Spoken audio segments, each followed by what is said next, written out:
There we go. Recording. Come on. Come on. Hey, we're on YouTube. And in 3, 2, 1. Welcome to the History of Bad Ideas, episode number 368. I'm Jason. I'm Jeff. Go, Jim. I'm Jim. I'm the intern. Blake. Hey! New year, new switch up. What is this? Welcome, everybody, to episode 368, January something, 2021. We have made it to 2021 somehow. Yay. I didn't think it was going to happen, but we did. So we are back this week.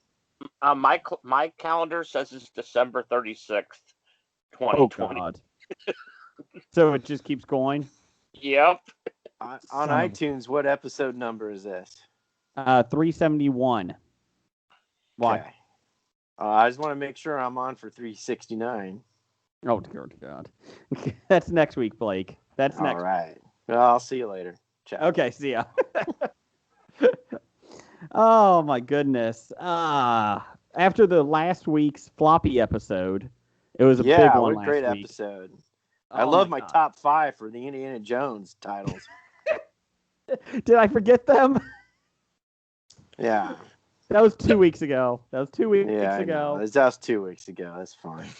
I apologize. It was a great top 5 list, too. I really prided myself on it. You know what? Your top 5 this week should just be that. I Don't even worry took about your top. painful measures to come up with that top 5. I seriously did not see it. I apologize. I logged ideas for 2 weeks. I even put them on my phone. I'm sorry. I'm sorry. That's okay. It's all right. I It's your really show. didn't see them. It's your show. You do what you want. It's not our show. My show. Yeah, I forgot about it. I didn't even see it. Shut up, Blake. Shut it. You Shut never read to the end of the page, do you? So thanks everybody for showing up last week. Jeff and Scab Jeff and Doug as the big votes last week. So that was nice for the Floppy Awards. Congratulations, Jason C. Brown, for Canadian of the Year. Hey. And Jeff is working on some design, so you can post it. C is actually Canadian. That's his middle name. Jason Canadian Brown. Yes. Gotcha. He had to change it though for Hollywood. Because there was already a Jason Canadian Brown in Hollywood, so he needed to just go for the C. Yeah, and he already won some kind of Moose Movie Award from Canada Films. I don't know what that is. Well, they only make one film a year in Canada, so usually with Joshua Jackson too. So, and it's only 3/4 the length of American movies. That's right. The market is very saturated with Mike Myers films. Surprisingly, the Love Guru 7 just came out in Canada. It's really odd. It really caught on up there. Not so much here. But yes, so congratulations, Jason C. Brown. In sad news, our second intern, the fax machine, officially quit on us after not winning the intern of the year. So we're looking for a new fax machine. I love that fax Good. machine. So Brian, It did things for me that Brian never did. What, like what? No. Put out for me every time I asked. Aww. Well, you've only asked once, and it was the first time we ever met. So, Well, to give Blake his credit, he asked once. If he asked more than that, it's harassment. So he would want to stop. I was wondering why I was sitting by myself on the Hobie casting couch the first night you arrived. Jim made sure to tell me what to look out for. Surprisingly, Kristen Bell was on the call too. Oh. Just saying. Let's see here. So yes, thanks everybody for last week. We're coming up on our 8th year, I think. 7th year. What are we at, Jeff? 7th, right? We started in 2014. Who's counting? We've done 7, so we are starting our 8th year. Feels like Okay. an eternity. Dear God. Will it ever end? Blake showed up. Blake showed up at episode 18. So he's been here 7.5 years. And Brian and Jim, I don't know when you showed up. You just did. So I think it's been about 2 years for you, Brian. Maybe Not quite. not quite. Not quite. Jim, I don't even know. Long enough for two floppies. Yes. Yeah. That's true. And we did get. I'm not kidding. I'm not exaggerating. We did get people to ask us for a certification or a trophy or something to give to them, send to them, so they can post it. Something to prove they actually won. Yes. So Jeff, could you work on that for us? I'm running through some ideas right now. Okay, Knuckle Dust really wants one. And Kevin wants one. And I think there was another I'd one. like to have 2 of them, please. Oh, well. And Jen Adams, I'm sure, wants one. We'll get him the double donga. Who or what is Knuckle Dust? Best British indie film. Oh, okay. It was their first And award. they really want one? Seriously? Yes, they did. They reached out and the director asked us, hey, can I get something like that? Like some certificate or trophy? Because that's our first award we won. So they want one. So That's I hilarious. said, we'll get on it. We'll get on it, Knuckle Dust. So Trolley's coming through. Let's see here. You would think I would remember who or what won the awards, but It's been a week, 2 weeks, 2 weeks since we recorded. 2 weeks since recording, so. Jim, did you get anything exciting for Christmas? No.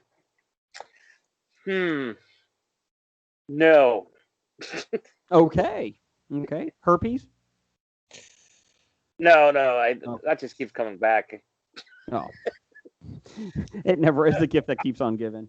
See, well, I didn't get like an engagement ring back or anything this year, so I guess it's a positive.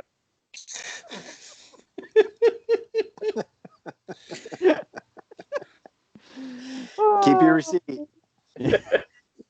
Keep the gift receipt. Did anyone get anything exciting for Christmas this year? No. You did. I haven't had Christmas yet. You haven't had Christmas yet? I'm not having Christmas until the last 2 weekends of January. Oh, okay. Is it because your wife's working? Well, that plus she got her first round of the vaccine. Mm-hmm. So we're waiting until she gets her second dose before we do anything with our families. Gotcha. We had a close contact with her that we had to quarantine for, and Ugh. she had to get tested and all that. So we just decided to push everything till the end of this month. Are you guys still quarantined? Yeah. Oh. Vaccinated? She got a negative back. Okay. She get vaccinated yet? She got the first round. Yes. And then Pfizer or Moderna? It was the Pfizer. No. Moderna, yes.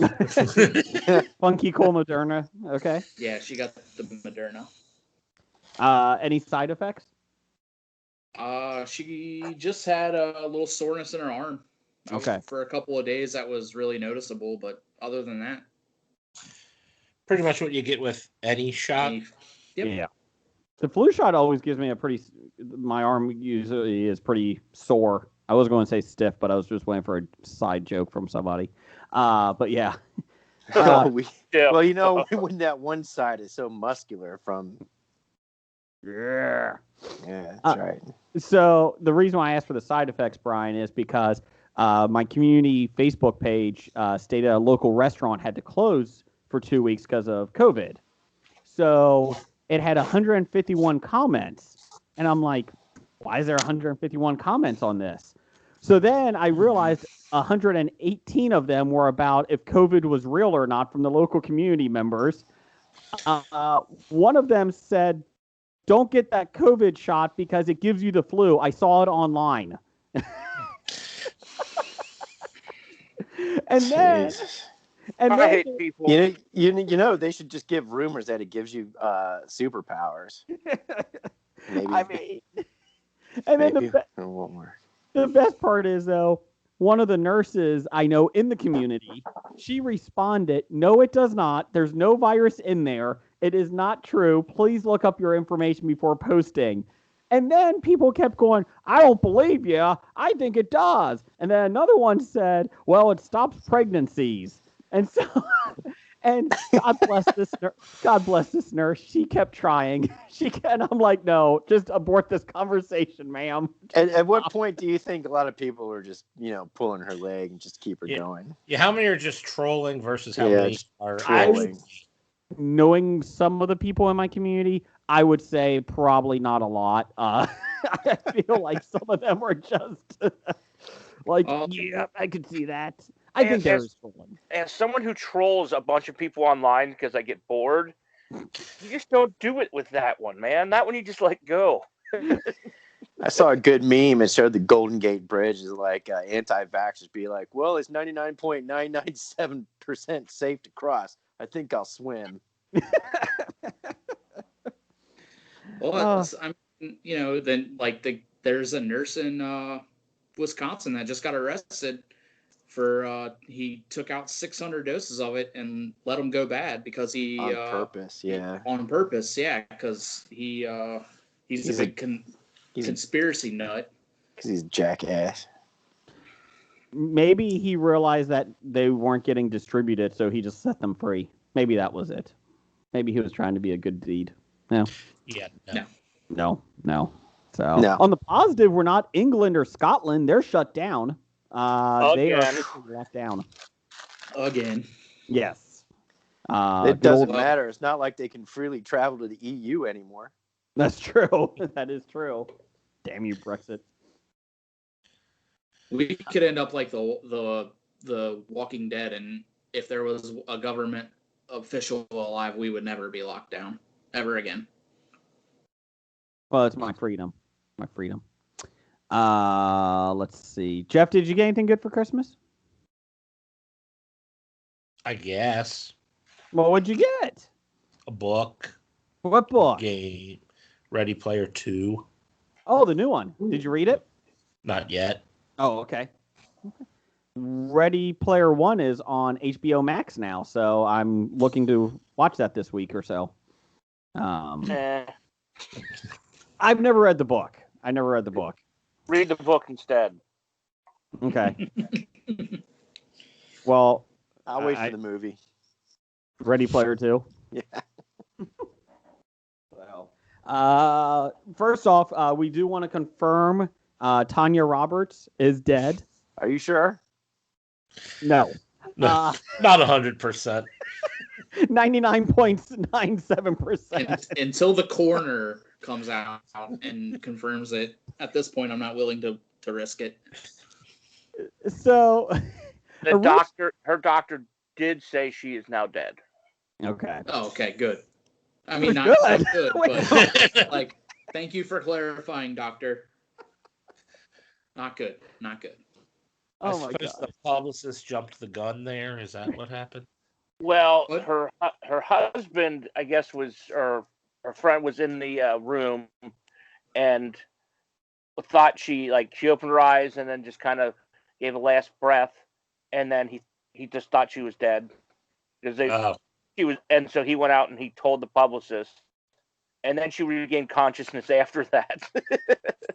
But he has been calling family members and stuff too. Oh yeah. Did she wake up and say, "I'm not dead yet"? Shut up! You're not fooling anyone. Go for a walk. Her publicist said, "No, she's mostly dead." I'll print anyways. Well, we apologize to the Roberts family here for this. I guess we didn't do as much damage as her boyfriend, though. So, yeah, she was star of James Bond. She was in James Bond films. What's that? Show. She's in one James Bond film. Yeah, she's in the 70s show, like Jim said. She was Charlie's whose mom? Angels. Oh, she was. What's her name? Laura Prepon's character. Donna? Yeah, Donna's mom. Oh, okay. Yeah, I didn't realize she was in Charlie's Angels. She was a replacement, wasn't she? Yeah, she was in the 5th and final season. Okay. She played Julie Rogers, a model turned detective. Did she replace who? Shelley Hack? She replaced Shelley Hack. She was a hack. She was. That's why she was only on for a year. When did the original cast leave? Well, Jaclyn Smith stayed on the whole time. Okay. When they Farrah asked for a Fawcett left raise in after. Sex's Hollywood, said, "Screw you, you're fired." Farrah Fawcett left after a year because her husband, Lee Majors, didn't like a wife who worked.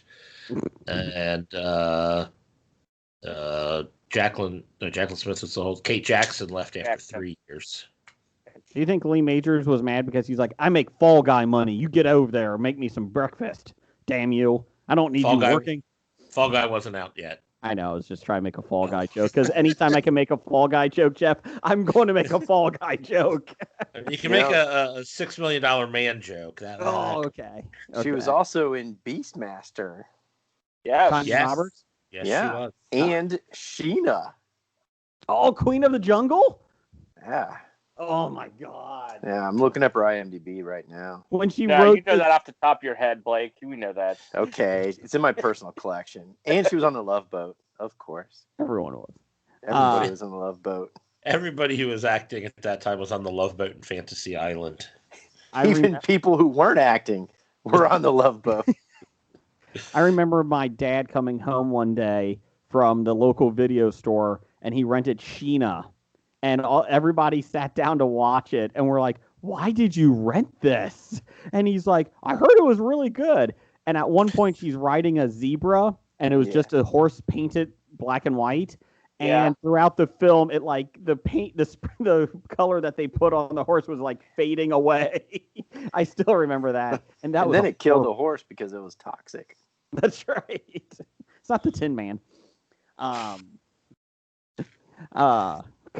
No, when I first saw that Tanya Roberts was dead or dying, I was like, the White Snake person? I was like, oh, wrong one. Wrong one. Okay. Okay. Similar. Very similar. Yes. Just frizz her hair out. Dead on almost. Yes, she did. Tanya Roberts got arrested for throwing and beating her husband. Really? She never did. Oh. Yeah. Oh. Tanya Roberts never did. That's right. Tanya did. But I bet they both danced on cars. Mm-hmm. They looked hot. I think they did. We also She was in the Roberts Blues was not- Brothers animated series. I didn't even know they had one. What? Neither did I. There's a reason for that, because I bet it's not good. Do you think it's better than Blues Brothers 2000? I don't know if it could be worse, but it could be just as bad. Okay. So Breath of Silence, just a half breath because we don't know if she's dead or not. And then Breath of Silence for Adolfo Quiñones. Yeah. Shut up, Brian. I can't say it because I look over at you and you're just laughing. Stop it. Stop it. He was in Breaking.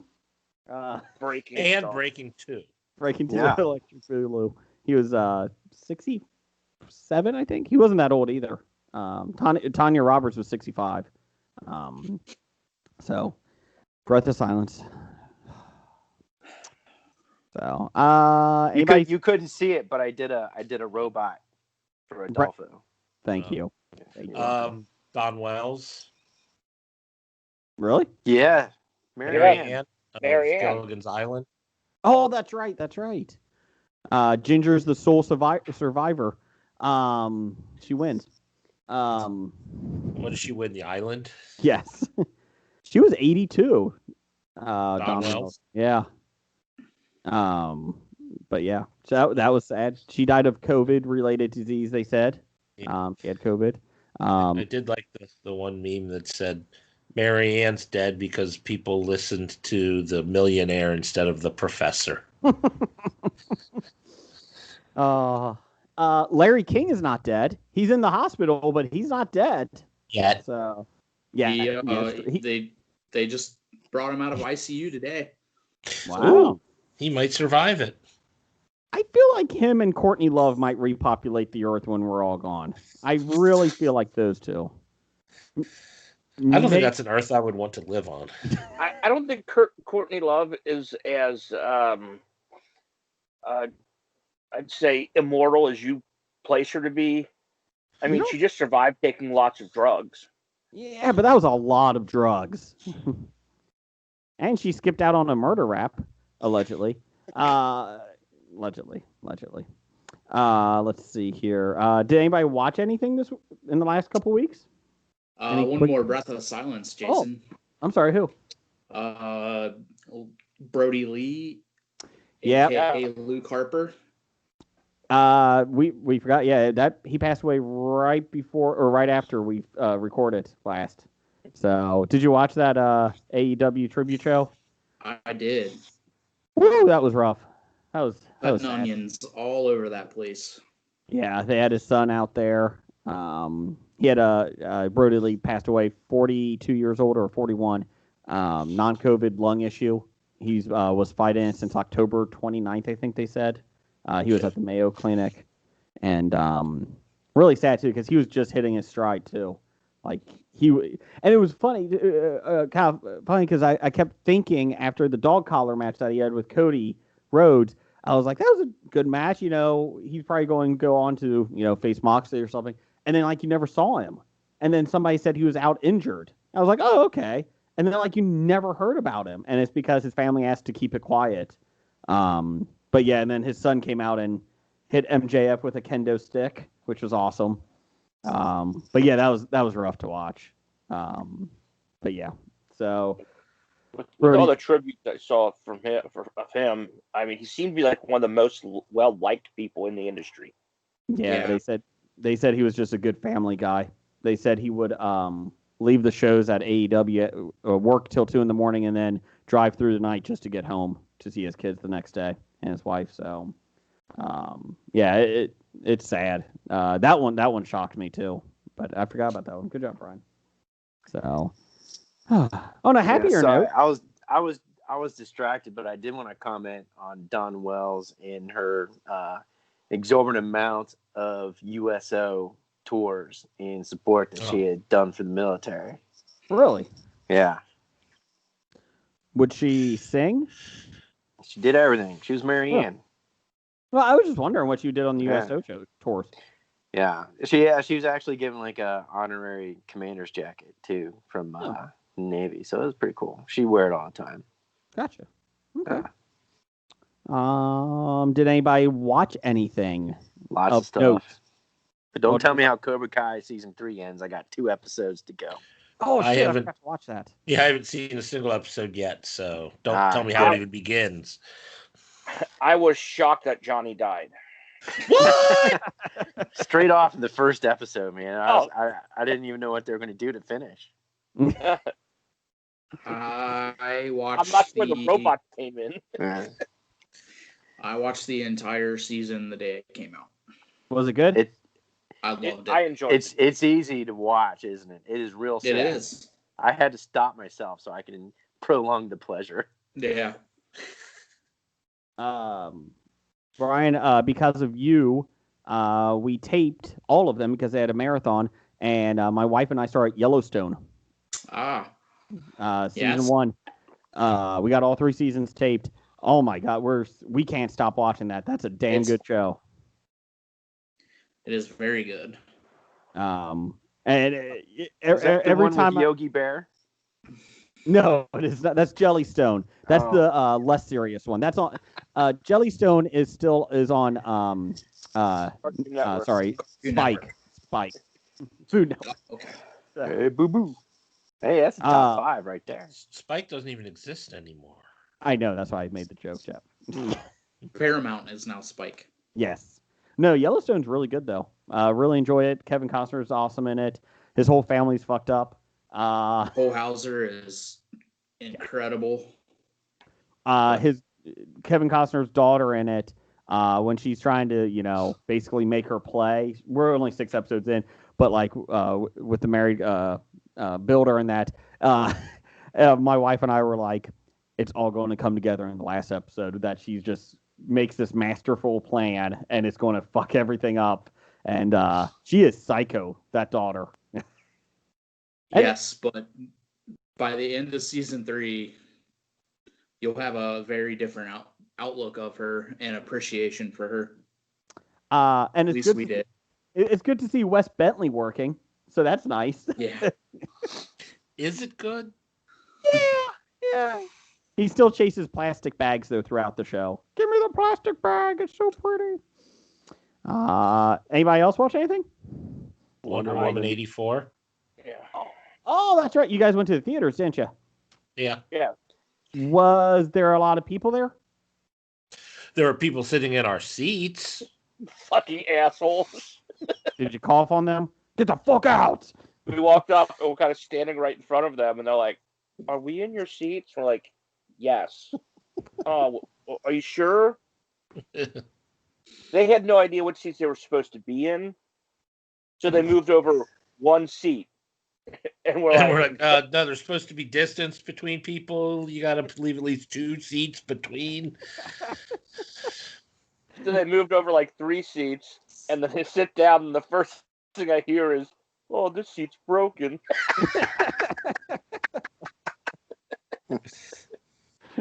I mean, before the pandemic, you have assigned seating at that theater. Yeah. And it's like, after with the pandemic, I don't know, have some thought. You know, they sell the seats. Like, get the fuck over. Are you sure they're yours? Yes, we were the first people to buy seats for this show. That's why we have the best ones. You know, it's either one of 2 things. Either they're playing stupid on purpose, or they're really high. I don't think they were playing stupid. I don't think they were playing stupid. I think they just were stupid. You know, that vaccine gives you the flu. Like that one doesn't even make sense.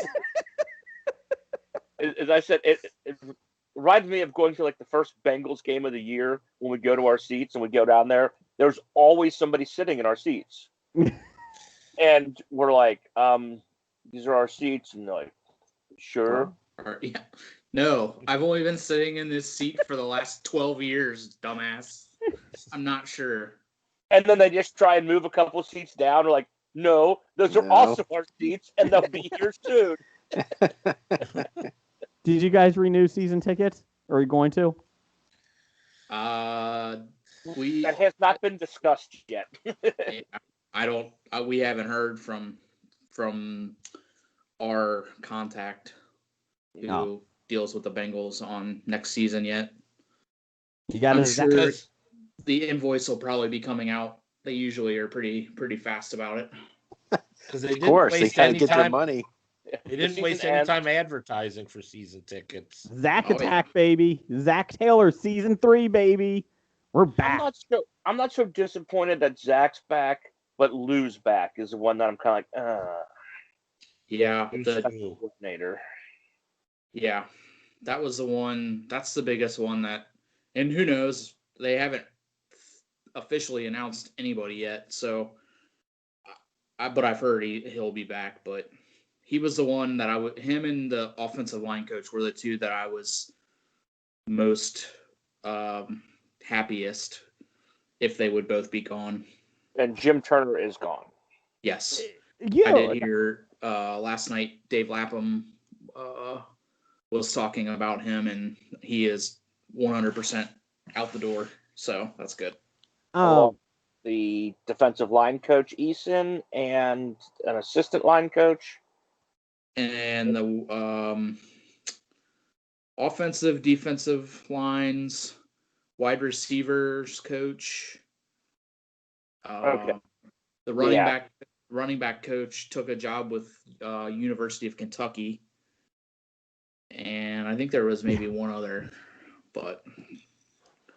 And not to go into too deep of a conversation about football here, but even if you fired Zach Taylor, who do you get? There's Eric. I mean, Eric Bieniemy's not coming here because he's going to go. So he's got his pick of a job if he wants it. Does he? mean, Does he? who Because do no you one's get out. no one's hiring him though. If he has his The picture problem That poor down. guy. The problem for Bieniemy is he's with Kansas City, and a lot of these jobs are filled by the time they're allowed to even fucking talk Yes. to. Oh yeah. He did interview this week.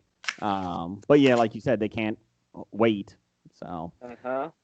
I don't know. I'm okay with them giving him at least another season, but If they start out 0-6 or something, he's got to go. yeah. Especially with the effort that was put out on the field for the last game of the season, coming off of a 2-game winning streak, beating Pittsburgh. You gotta expect final home game of the year. You gotta expect a little bit more than 38-3 and giving up 480 rushing yards to Baltimore. Well, it's because they were playing the linebackers back because they had no cornerbacks, so the middle was wide. And then they had no defensive line again with Mike Daniels out again. So it was pretty much, we didn't expect to win it, but but the effort wasn't great. That, and I don't know. It's kind of selfish, but I would have liked to have seen them. And they were trying in the second half to get AJ's record, but definitely were trying. And the problem is the defense was rolling 2 guys on top of him. They had a safety on there, so there's a reason he only had 48 yards passing in the game. Yeah. Because in the second half, it was all AJ they were going to, and the defense is like, no, fuck you. You'd think they would be nice to just let him have one. No, I mean, they were already beating the shit out of him. 38-10. Jeff, this is the defensive coordinator who was pissed off that the Bengals kicked a field goal in their first meeting, so they didn't have a shutout. Hey, Jeff, you're supposed to. He came out and blasted the Bengals for kicking a field goal rather than going for it. You're supposed to put points on the board. Yeah, but he said they were down by so much they should have gone for it on 4th down. He was pissed off and kicked a field goal. It is Baltimore. That city doesn't have much going for it. That was just so he could claim that they didn't get shut out. Oh yeah, but he came out and he said he was pissed off at it. Yeah, but that's what they're supposed to do. It's more embarrassing to be shut out than to get. I mean, so do you think this defensive coordinator was going to do anything to help AJ Green to get a record? No. Especially with how badly he destroys the Ravens year by year. And after Tyler Boyd and Dalton scored that touchdown a couple years ago to knock him out of the playoffs. Yeah. Well, that was cool. Circle and back. Buffalo became. Yeah, I'll let you guys know how the playoffs taste. Do you even know what it tastes like? Well, it's going to taste like It's been shit since because 2002. our coaching staff is. Hey, Brian, 90% of Cleveland Browns won't know what it tastes like either. They don't have any taste or smell right now. Exactly. That's true. The worst, they've been so good all year, and then all of a sudden, the last 3 weeks, you're like, oh Christ. Do you think God hates the Browns? Because I kind of do. No. I saw a meme where they were talking about how Pittsburgh, the Steeler organization, learned how to weaponize COVID. There were 4 teams they played with that came out with outbreaks before it. I believe it, man. There's a conspiracy. Tennessee, Baltimore. The NFL needs to investigate. It's that Tennessee damn and Heinz Baltimore Ward. ones caused them to have their schedule all fucked up. Yeah. What skanky hose are they sending around the country? That's what I want to know. Just Ben Roethlisberger.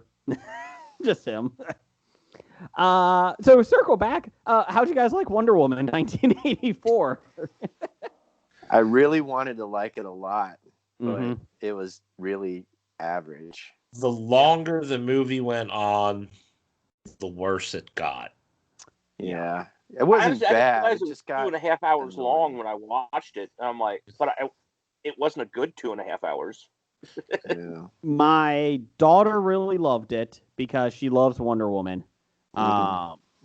And she's young to watch it and like it without, Correct. thinking And like I was we do. ready to fast forward parts like, okay, there's certain parts ultra violent. And I was like, there's no fight scenes. Like, there's really not much. Like, there's 3 fight scenes total, and I was like, oh, okay, which is okay. But for 2.5-hour long superhero film, it's kind of disappointing in the lack of fighting.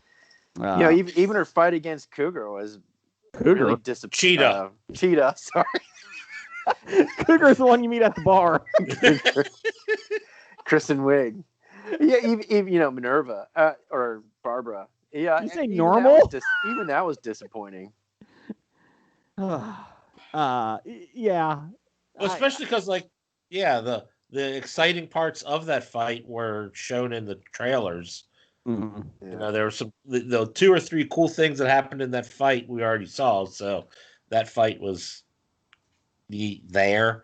It wasn't the worst DC film, because there's a lot. Not by far. I mean, yeah.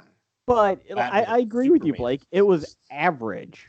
It was my wife, when it was done, when it was done, she said, "Why can't they make good movies like Marvel?" I said, "I don't know. Good question." I thought Cheetah being transformed into what she was kind of like, just from the comic book sense. I thought it was a lot better in the comic books than that. I was expecting her to be a bigger enemy. Yeah. She was better than Black Manta and Aquaman, right, Jim? Oh, that was horrible. Jim, we got Black Manta. Nah, not really. No. I was like, if Black Manta's the bad guy, then let him be the bad guy. Yeah. But he'll are we going spoilers on this? It's been out for 2 weeks. Yeah. Well, go ahead. And I didn't understand. I understand the main foe. What's his name? Maxwell Lord. Yeah, I understand it's the early 80s, and you got the tie-in to the early decade of greed. Mm-hmm. More. But, I still don't understand what he was still doing with all the wishes and stuff. It still didn't give me any clarification on his motivation, other than he just wanted more. But I guess that was the whole thing. The whole thing was, and it's like, oh, so the wishes would only happen if people gave up stuff, because it's like the wishes came true, and then he said, "Now I'll take your army," to the one guy, and it's like there was no condition on the wish. I felt like the whole reason that they did the monkey paw story was basically just to get Chris Pine back, right? That was it. I thought the whole monkey paw thing was just a reference to a great literary twist. The Simpsons? The monkey's paw, isn't that a short story? No, I know. That's why it's the monkey's paw. Yeah. I just thought they were trying to be cute. But why bring back Chris Pine? Here's the thing I don't like about sequels that they do sometimes, is that they can't advance the story. They have to go back. They have to repeat the formula that they had before, and you don't get anything new, and your enemies don't have any build up. They're just all thrown in there. You just can't have one and focus on that backstory and make it a good, protagonist, antagonist. You got to go back. Well, we have to go back, and we got to bring back Chris Pine, and we got to bring it. It's like advance the story. They didn't. They did what bad sequels do. And I hate saying this because I hate when fanboys do it, but that is not Maxwell Lord. Like, that's not him. Like, it was weird.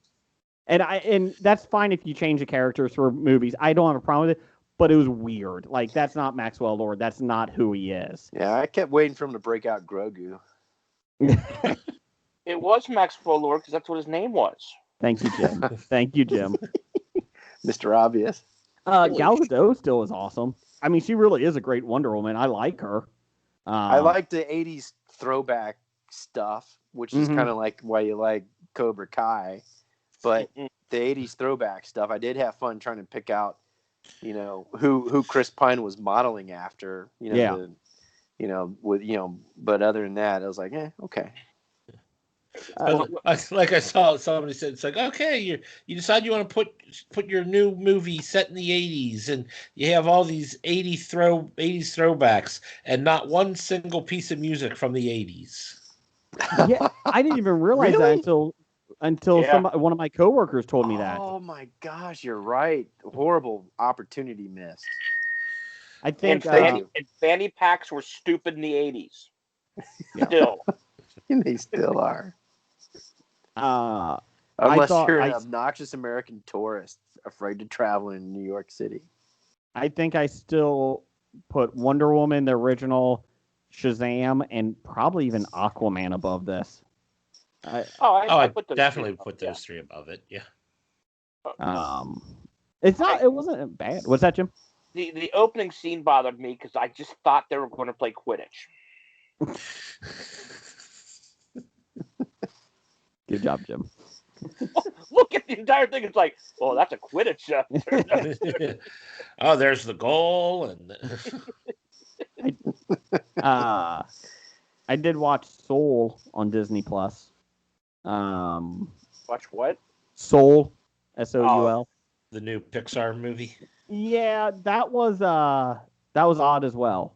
Like from a regular film, it was very original and probably really, really good.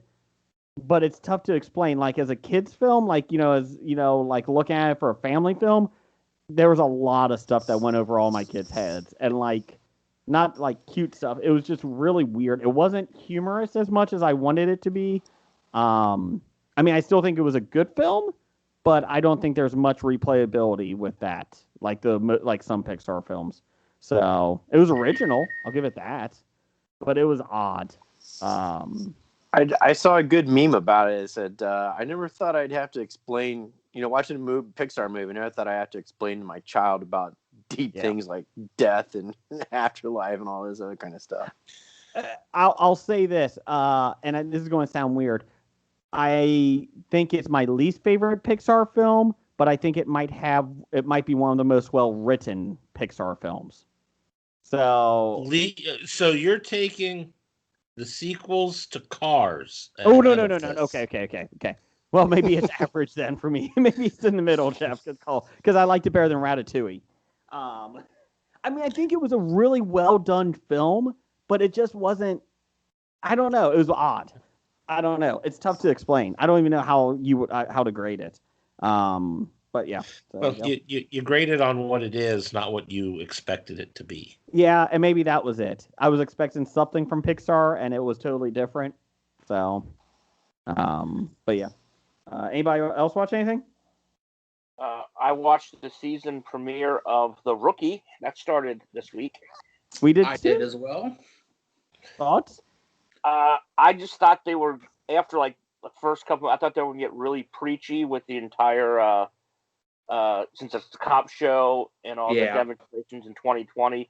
They made a little comment about it early, but they got away from it. So I really thought they were going to go real preachy. And I'm like, I don't want a Shonda Rhimes show right now. But watching the like upcoming season highlights at the end, it's definitely going to be a theme throughout this season.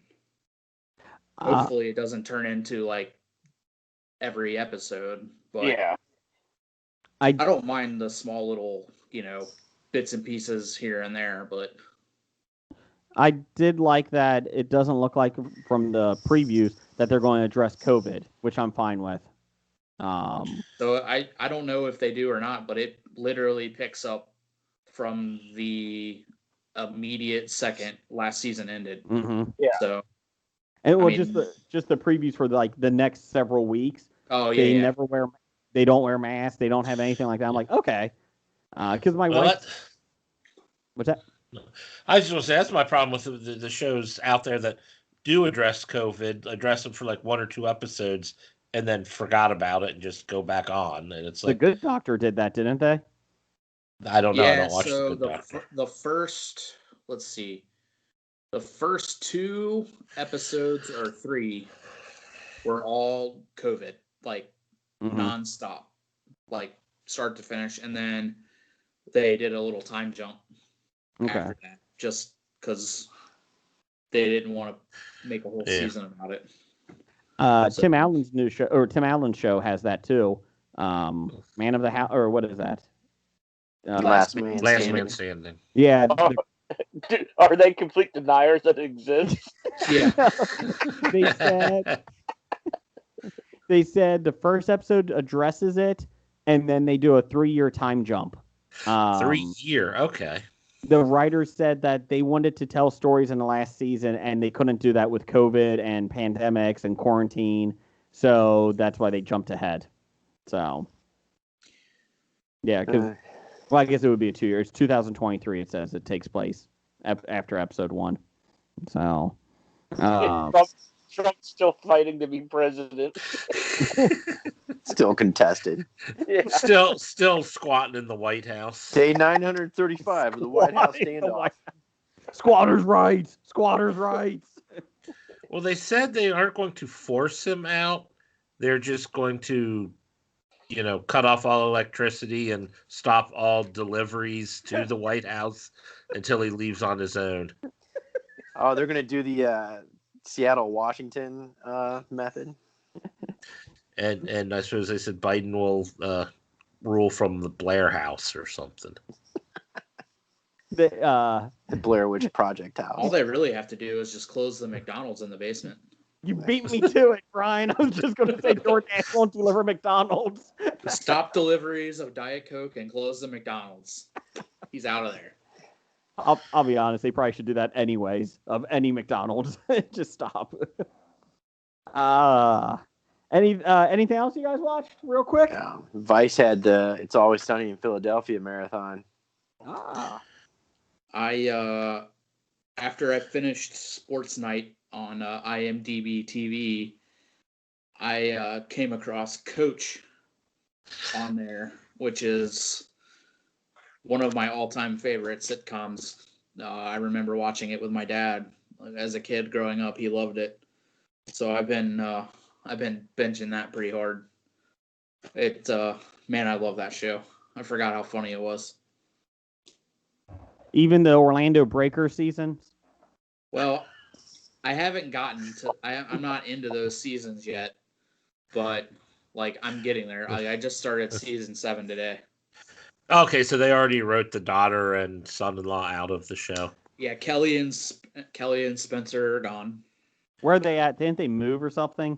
Well, they got divorced. Oh, okay. And then she moved to New York. She got a job in New York. Okay. So. I suppose she couldn't stay in college the whole time the show was on. Right. But it's weird they don't ever show her graduate college. Well, she might not have graduated. She was in college for 6 years. She just left. Well, Those are called doctors, Jim. She has 3 credits left. Well, that's funny because the one episode where they're talking about Dauber, where he's been in school for 8 years or whatever. He's been there for 8 years, and he's got 3 different degrees, but he still doesn't have enough credits to graduate. He's got a degree in forestry, and what else was it? I don't remember what it was, but it was all of his degrees were in the class or in the buildings that were the closest to where he lived. That's how he picked his classes. They were closest to where he lived, so he didn't have to walk. Oh, real quick, I forgot to tell you, on The Rookie, his Castle's mom comes to visit. It's his mom from sorry, not Castle. Nathan Fillion's character. His mom comes to visit in The Rookie. It's Castle's mom. It's the same actress. Oh, that's cool. Sorry, not to interrupt, but no, that's. You did get me hooked on Sports Night again. It's just I get so sucked into it and then it's over. Yeah. I watched Flight Attendant. With Kaylee Cuoco, whatever her name is. Cuoco. Has anybody watched it? Cuckoo. Cuckoo. No. I saw an episode or something. Did you like it? Well, it was the 3rd episode, so. It's They don't not put really them out in order for a reason, guys. Somebody else was watching it, and I walked into the room. So. I couldn't Somebody get it. die in this? There was no plot, character development in the third episode.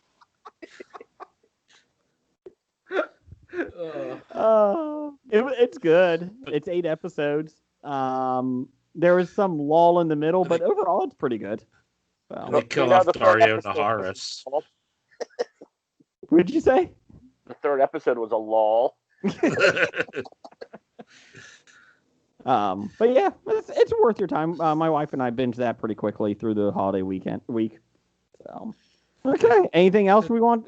I mean, they killed off Dario Naharis in the first episode. Is that the guy? That's a character he played in Game of Thrones. Which Dario Naharis? The replacement Dario.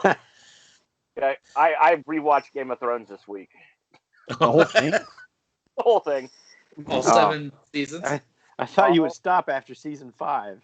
It's 8 seasons, isn't it?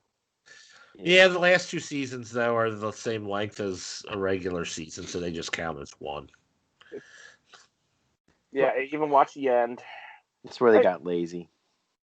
There were some good parts to the end, but yeah, it was not still disappointing. Could you see the battle that was all pitch black? Did they make that adjustment? No, I still have no idea what happened in the battle against the White Walkers. Oh, okay. I saw some flame up here, and then some flame over there, and then I saw a glint of metal. Torchboy was in it? And then the Night King dies, and then Spoiler. Yeah, well, did it show where Arya actually came from? The tree. out of the darkness, because everything was dark. She could have been standing right behind him. I couldn't see. I've been here for 6 days behind you. Boo. Anything else real quick? Any quick reviews? Anything else before we move on? No? No. Okay. I'm trying to remember. I watched a bunch of shit, but I can't remember. So If you think of it, come on back. I spent all weekend playing games. What'd you play? Well, I decided this year I'm going to log all my plays into IMDb into Board Game Geek. Mm-hmm. So let me see. What did I play? Did you play online with friends? No, I was out of town. Oh, okay. Awesome. Well, while you look at... I played Clue Liars Edition. Ooh. I don't know what that is. My friends aren't real good at Clue. Uh, So I easily won both games. were they all drunk? We were all pretty tipsy, but they just don't get the intricacies of asking and what somebody else asks and this and that. And they actually murdered someone, Brian. They literally just killed somebody. Who did it? Lights are off. Yeah, you won't see Jersey around anymore. see, the games I okay. played Deception, Murder in Hong Kong, Lords of Waterdeep, CV, Tiny Epic Galaxies, Elysium, Everdale, Call to Adventure, and Abomination, the Heir of Frankenstein. Did you say Riverdale? Was one No, I of them? said Everdale. Oh, I thought you said Everdale. Riverdale. I was Archie. We're not talking Which one was your favorite? Of those, my favorite was probably Elysium. Okay. Is it the one with Matt Damon? No, Oh, Matt Damon was not in the game. sorry. Sorry. Okay. Well, let's see here. We had a poll of the week. I think we did. I don't know. I We did. Jim, go ahead and read that one. the Twitter poll of the week. Again, I have no idea what the things Oh are. shit! You don't know the winners. Never mind. Yeah. I got it, Jim. Oh, I no got one it. I voted got on this Twitter poll. What was your favorite thing you watched recently? We had Soul, Wonder Woman 1984, Cobra Kai Season 3, and The Stand. Had decent amount of votes. Last place was The Stand at 10%. I watched the first episode. I watched the first episode of it, and that's it. So Wonder Woman 1984 was at 12%. And winning 40 to 38%, close one. Cobra Kai Season 3 beating out Soul. Doesn't surprise me.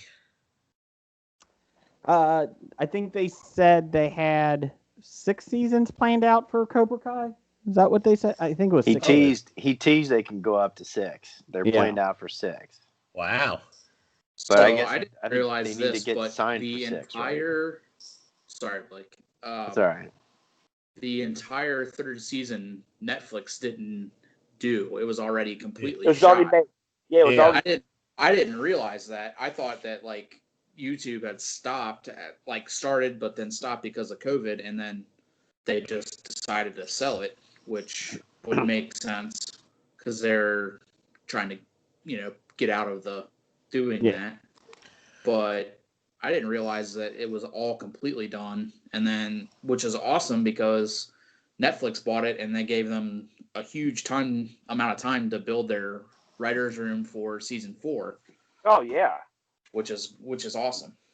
it was easy. It's an easy sell too. Like, hey, we're going to sell this. There's a season you guys can fit. It's a finish you guys can take.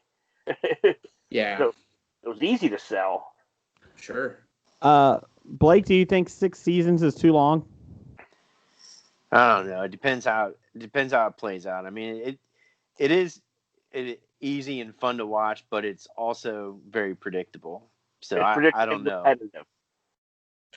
You can only have Johnny and Danny so mad at each other for so long.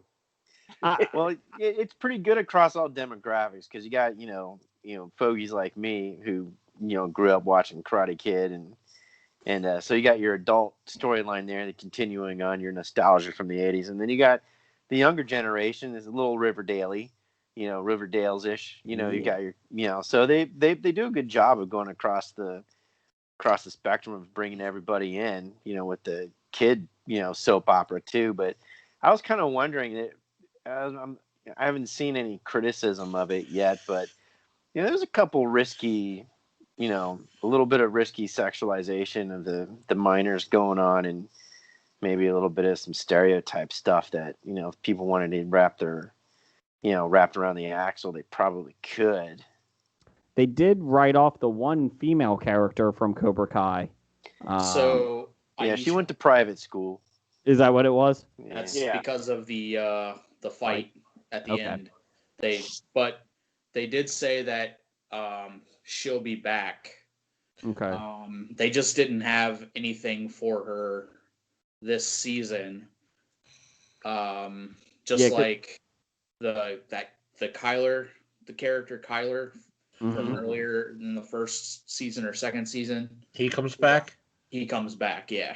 Mm-hmm. Yeah, because the actress was not happy that she was not in 3rd season. She went to Instagram. I don't think she was pissed off, but she was kind of like heartbroken. And yeah, that's kind of I think what it was is like I don't think I think they she knew it was going to happen, but I get it, but they definitely said she's not done with her. They're not done telling her part of their story. Yeah.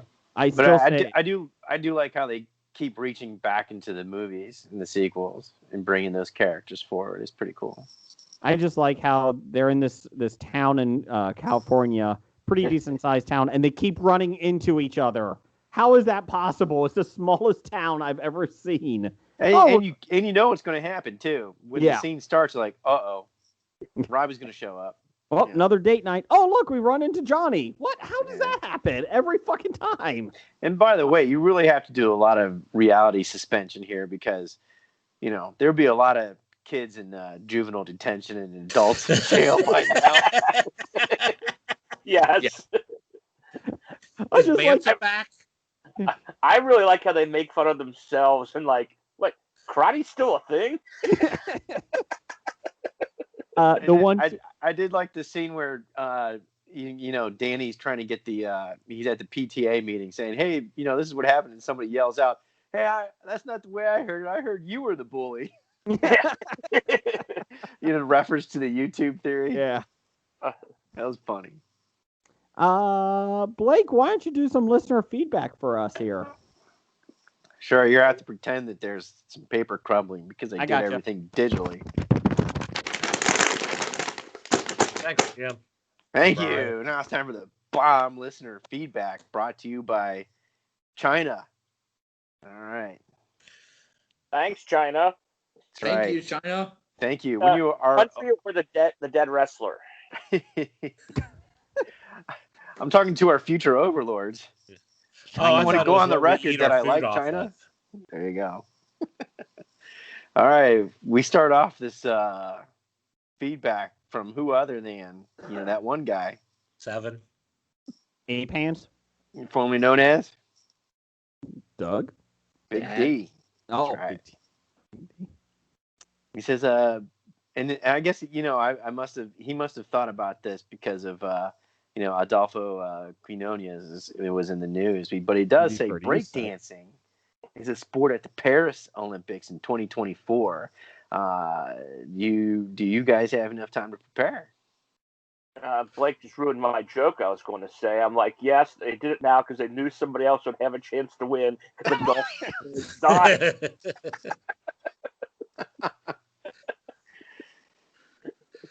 I don't know. We have I've seen those time South, to prepare. South We just Koreans aren't can break. to prepare. How is this? Is this like an actual medaled sport that they're Yep. going to do? Yes. They are trying to Get hip. bring in a lot more urban sports or whatnot. And, yep, this is one of them. Hacky sack going to be in there? Hacky sack? Probably someday. I just know we need less sports that have judges. I hate Olympic judges because I agree. they suck. They're horrible. So maybe more fencing, sword type plays, sword type events. You could do lightsabers. Like I don't like fencing because it's bullshit. It's done by score. It's done by score, and it's all like. it should be to the death. It should be to the death. You're right. And if it was to the death, there wouldn't be any of that bullshit. They would actually try to fence. Yeah, I know. That's what I'm saying. I mean, and then you wouldn't have a dispute of a winner. I mean, unless they both die at the same time. But then that's So what you're saying is we just need to go back to the days of the Colosseum and gladiators. Oh, we're not heathens here. I mean, we're not. Yeah, the wrestlers can keep their onesies on. As long as Ken Patera's there. What else you got? Next one's from Jeannie. Oh, Jeannie. Yeah, she says, Jason, how do you throw anal? This is what you said a few episodes ago, and I'm curious on this one. Well, you did say it. I wish we had the soundbite that we could reference it and we could play it now. Ready, I got it. So you throw anal like this, and I mean the anal beads. I don't know. So use KY, and you just pick up the ass and you just throw it. That's all you do. That's all you do. It's just throwing away it. From the rest of the body. Yes. No, I thought you were going to reference the fake ass that you're there when you go to the anal workshop and you don't have a partner. HBO Real Sex, the old TV show, did teach me that you can get fake asses at an anal workshop.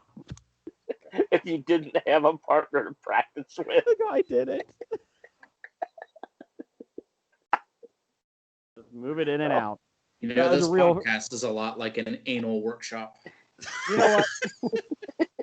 The worst part about it is it was on, and Jason has to call me and tell me to turn it on.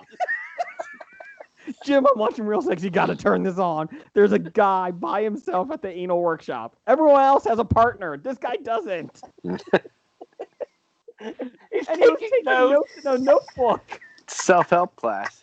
He was taking notes. Guy was just trying to make himself better. That's right. That's right. Honey, I'm really good at doing anal now at the workshop. Get out. I wonder if that's on his Tinder profile now. Wouldn't you put it on yours though? If you took the workshop, wouldn't you want to advertise that? Education, bachelor's in communications from Anal USC. workshop. Graduate. I don't think you Certificate want of that on your. completion. You don't want And that on your graduated CV. cum laude. Come loud. Yeah. Oh. Good enter. I thought it was Magnum cum laude. From this moment on, guys, this episode, from this moment on, we're taking the high road. Oh, especially Yeah. when the Where name else of the episode's going to be Anal Workshop. Nope. No, it's not going to be anal workshop. It's going to be a lot like an anal workshop. Please go to the next Or- question. Graduating magna cum laude from the Anal Workshop. Stop it. This is 2021. We gotta be taking the high road. I walk in. I haven't That's made right. I haven't made one Quibi joke all year. Shut up. There you go. No, $1. it wasn't a joke. It wasn't a joke. What better way to kick off on the high road than from Kevin at Cincy Explorers? And why would President-elect Biden choose Meg Whitman, former CEO of Quibi, to be Commerce Secretary? Kevin owes $1. Because Biden likes his sound bites in 10 minutes. Because Biden's a Democrat. Because He'll pick failed CEOs to run commerce. because The from Republicans picked a failed businessman to be president. I don't call him I don't consider him a businessman. He's a reality TV show host. My bad. Sorry, Jeff. Go ahead. I'm about to say because to Biden, Meg Whitman is hip and with it. She's so much younger than he is that she's got the pulse on what the kids like. I actually thought this was Meg from Family Guy at first. I Shut thought up, this was a Meg. joke. Maybe that's all Biden wants to do is just say, "Shut up, Meg." Shut up, Meg. Once And they really- close this deal with Roku, you guys are gonna be very upset with yourselves. Wouldn't she be better than Linda McMahon? Linda McMahon can take a chair shot a lot better than Meg Whitman. Do we know that for a fact? Have we Oh really, yeah, oh yeah, oh Have yeah. we given Meg Whitman enough chair shots to find Yeah, out? Linda McMahon just wanted everyone in the world to be a 1099 contract worker, so they didn't have to give anybody any health benefits. We gave your kids tickets to WrestleMania. That's good enough. Fuck you and your your health care. Oh, good times. I'm just telling you, you guys wait till Quibi makes this deal with Roku, and then they're gonna be back in business. First, Well, if you have Roku stock, sell it now. Oh, that's $2. Brian, I'm taking the high road. Did you see this? Yeah, I'm just curious if you've. I need to see some proof of your No, I have. donation. I will be doing it. I will be doing it. I have several checks I have to go out this week. Checks. So don't worry. Your IOU is in the mail. It is. Speaking of IOUs, I forgot Heno's 12 Days of Hobie Christmas. I forgot how good that was. That was We like did. professional level song Mhm. there. At Great the end stuff. of the Floppy Awards last week, Yes. listen to the end. You have the 12 Days of Heno. Mm-hmm. All right. From the cinema persons. Said, who's made better direct-to-video movies, Bruce Willis or Nick Cage? Easiest Brian? question of the night. It's got to be Nick Cage because he didn't make Hard Kill. It's got to be Bruce Willis because Nick Cage directed video movies starred Nick Cage. It's got to be. I haven't watched any of their direct-to-video shit, so You know, I made this. But the comment, Bruce Willis ones don't star Nick Cage, so they've got something going for them. I made this comment the other night. We were scrolling through, doing the scroll through Netflix, and then we went to Hulu, and then just trying to find movies.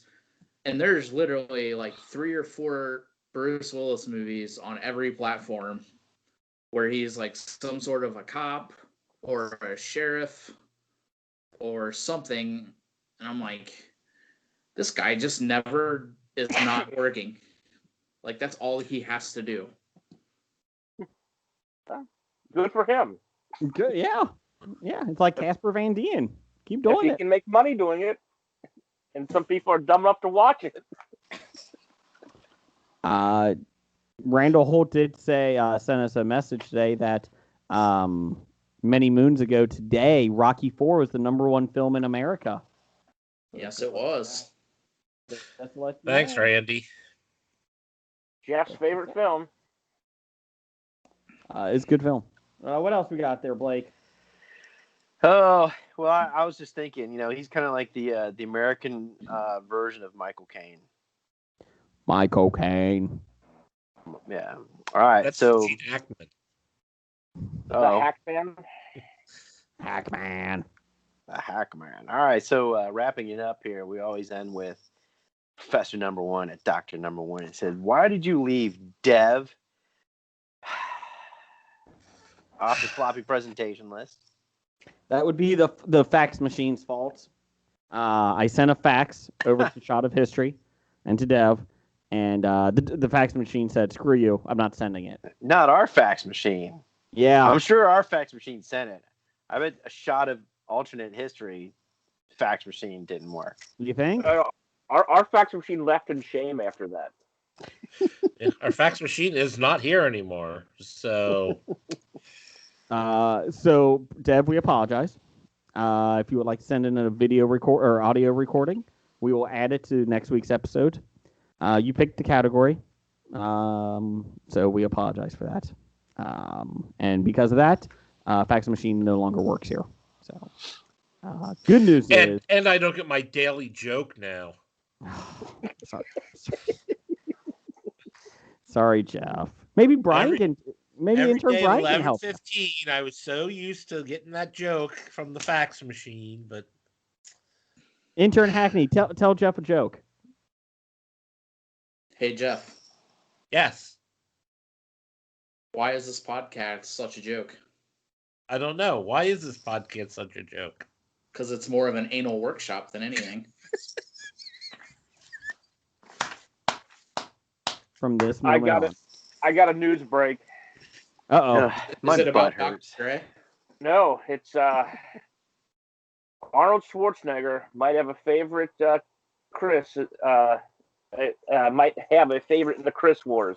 During a recent Instagram telethon on his son-in-law, Chris Pratt's page, a 73-year-old Terminator accidentally called him by the wrong name. He called him Chris Evans. Oh, that's awesome. Wait, my daughter married who? Oh, I don't approve of this marriage. I thought it was Chris Evans. Star-Lord, no. Especially after I saw his Schlong. Instagram post earlier this year. It's going to be interesting. He's going to play a bisexual Star-Lord in the movies. Uh-oh. It's called acting. I think Chris Pratt doesn't care. He'll do it. So apparently Dr. Dre is in the ICU. He had a brain aneurysm. Oh, Jeezel. that's not good. No. Jeezel. Hey, Jeff, I just noticed that you have a killer rabbit behind you. You mean this? Hello. Jeff, give me some music for News of the Geek. Music from News of the Geek. I just realized Jason asked everybody what they got for Christmas, but he didn't ask me. What'd you get for Christmas, Blake? I ain't telling you now. Go Okay. ahead, start the music, Jeff.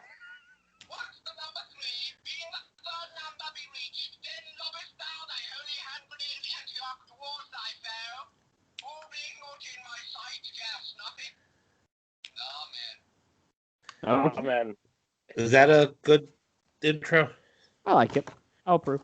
Per Men's Health, YouTuber Mike Warshawski, aka Wait a Dr. minute. Yeah. Wasn't he in Monsters Inc.? Oh, I was thinking of V.I. Warshawski, so Warshawski, so that could work too, Jeff. Uses his platform to dispel medical misinformation. Most recently busting coronavirus myths and clarifying some of the key facts about public health during the pandemic. Pubic health. Like pubic health too. The COVID vaccine does not give you the flu. In recent video, he lists 16 popular medical TV shows and ranks them in terms of their scientific accuracy. We didn't get to all 16.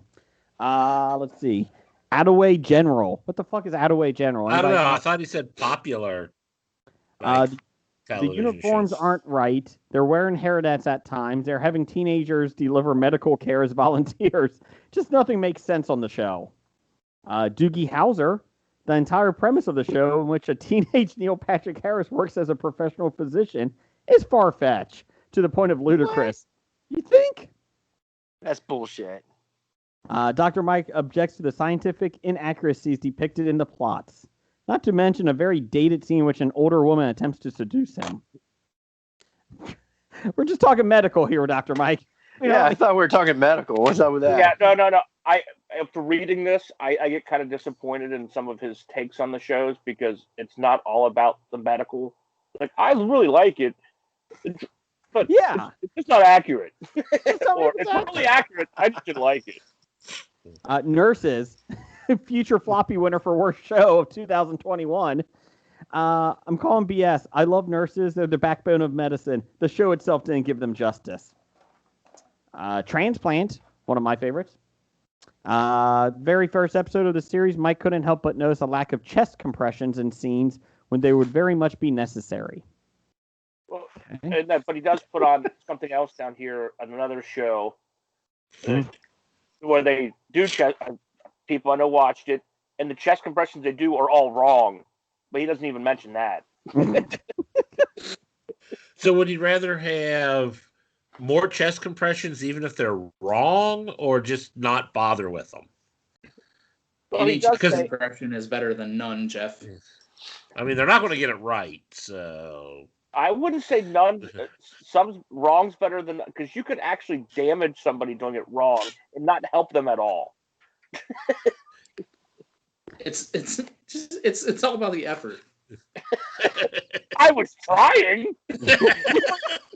Him in the Jimmy, you chest. dropped an anvil on his chest. My dear I was- God. Compressing his chest.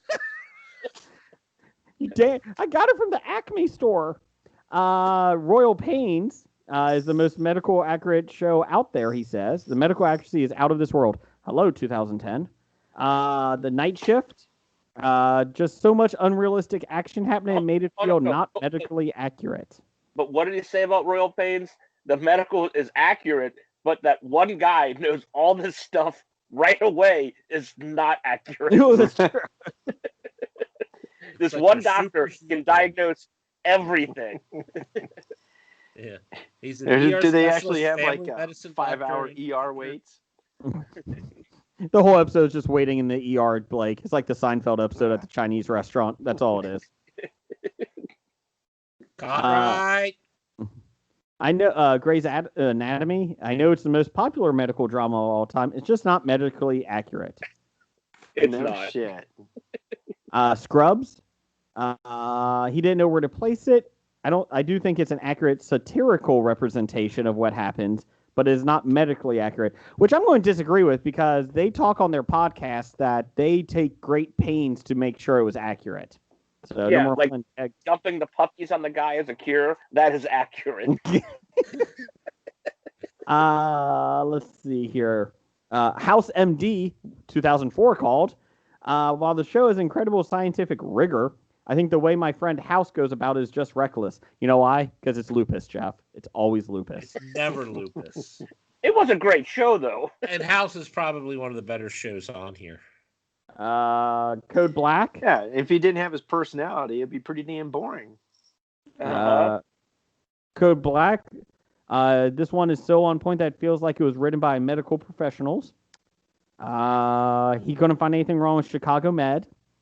Let's see here. The Good Doctor. He believes this be a truly true to life depiction of what it's like to work in the medical profession. Except you got that fucking asshole lead. I am the good doctor. I am a 10-inch strong. Every woman wants me. That's all at least I get from the commercials. I don't know. Okay. Wait, the good doctor? Brian.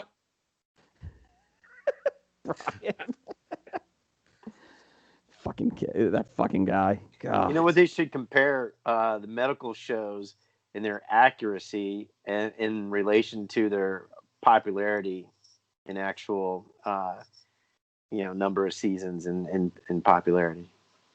Like I said, I'm always intrigued to see like how accurate these shows are actually being. I'm And still going back to the Good Doctor. I don't think Jason's seen an episode. If that's his I haven't. description. But that's every typical time Jason fashion, talking shit about something he knows nothing about. Hey! I read online about these COVID vaccines, Brian. You calm down, okay? No, Just every wait time. till you get microchipped. That's right. Well, then I'll be able to find myself when I get lost. Did you see the thing going around that people thought they saw a microchip in the COVID vaccine, like a picture on the news? And these conspiracy theorists like went down this rabbit hole, and it comes to find out somebody shrunk a VCR and put it in a viral just to be funny. And that's why these conspiracy theories thought it was a microchip. Yeah, let me think about this for a second. They don't want to be microchipped, but they all have cell phones. Yes, and they carry with them everywhere, and they have the Location. GPS on, location on. Yeah. And for how many ever years, they've been more than willing to take Pfizer's word on Viagra, giving them directions, but they don't want anything to do with their vaccine for this. It's fake. Watch the Gene Hackman, Will Smith, Enemy of the State. It's how it works with the phones. Let's see here, real quick. Comicbookmovie.com. Will Smith will never steer us wrong. It's true. We need to thank Will Smith because of him we have Cobra Kai. See the cause for it? He was one of the main driving force behind it. Oh, good for him. To get it on YouTube after his kid Jaden was in the terrible movie. remake. Yes. Is that Jackie Chan in that one? Yes. Okay. And they don't learn karate, they learn kung fu. Oh. But even to this day, he is still an executive producer, and then Will Smith is on Cobra Kai. And Jada Pinkett Smith's brother is one of the writers, I think. So my question is, when does Hilary Swank join the cast? I'm a girl, you know. It'll probably happen before it ends. That would be awesome. Based on what the article that I was reading where they were talking about how the series got sold and how they had all this time to come up with the season 4 storyboards and stuff, that some of the other characters from other movies, and that was specifically one that was brought up, and they didn't say no or yes, but it definitely sounded like one way or another they're going to get her in there. One way or another, I'm gonna get you. Let's see here. Comicbookmovie.com. 2020 wasn't a good year for movies. Everything got pushed back from No Time to Die, Black Widow, and Venom: Let There Be Carnage. I think that was the understatement of the year. Let's see here. Bad Boys for Life. We weren't able to do this last week on the floppy episode because they weren't out yet. We always do year end. Bad Boys for Life made $204 million. Let's see here. This is domestic. 1917 made $157 million. Some of these are things that were released at the very end of 2019. Yes. Just you didn't mention that, and it is in the article. Sorry, December 2019. Sonic the Hedgehog made $146 million. Jumanji: The Next Level made $124. Rise of Skywalker made $124. Really? That's it? In 2020. Most of the money it made was in 2019. I gotcha. Harley Quinn: Birds of Prey made $84 million. Doolittle made $77 million. Little Women made $70 million. The Invisible Man, which was 70% of 100. The Invisible Man, $64 million. And The Call of the Wild made $62 million. Harrison Ford, that's on HBO Max right now. So there you go. That was Doolittle. Oh, God. As for the worldwide box office, Chinese movie The 800 came in at number 1 with Bad Boys for Life in second. Worldwide, Tenet was 4, Sonic was 6, and Harley Quinn Birds of Prey was number 9. So there you go. Jeff, you want to do some box office news and world report? All So right, the box office. We're not going to do our network promo space, or at least give the promo code for Izzy, since you didn't talk about it yet. Lock it away there, Jimmy. What's the promo code? I don't know. Hobie Hobie Pod at Untidy Venus at Etsy/Untidy Venus. Yes. So go to Etsy, Untidy Venus shop, put in Hobie Pod and save 15%. After she marks you up, 25. Stop it. So go there. They have a lot of great stuff. She actually has come out with some new stuff there. Some good geeky stuff. New stuff. La la la la la la. And Jeff, what are you doing September 17th through the 19th? I hope to be at the Duke Energy Convention Center. That's right. Cincinnati Comic Expo, September 17th through the 19th. Check out CincinnatiComicExpo.com. Tickets go on sale April? Ish. I heard a rumor about somebody going to be there. Hobie's going to be there. That's the rumor I heard. I heard Hobie's going to be there. In charge? And maybe the cinema guys. And the cinema guy, yep. And Archie from Riverdale. That's not been confirmed yet. But he may be there. And why wouldn't he? And he may not be there. There is a chance he might be there. We'll be on the stage playing trivia, having lots of fun. So get your vaccine so we can actually have some Comic Cons this year, please. Please. There's a chance Chris Evans will be there too. Not Chris Pratt, though. It's up to Arnold Schwarzenegger. Or Chris Pine. Ooh. What about Chris Hemsworth? Chris. Can we just get all the Chris's there? Nothing like a Chris sandwich. Chris Con, Cincinnati, 2021. Chris, why do you only have 4 guests? That's all we can afford. And honestly, we can't afford that many. One of these guys isn't getting paid. We're just not sure which one yet. Is that Crispin Glover? Yeah, we had to cast a stretch on that one. Hey, I would invite Crispin Glover to Chris Fest. Is that Chris Penn?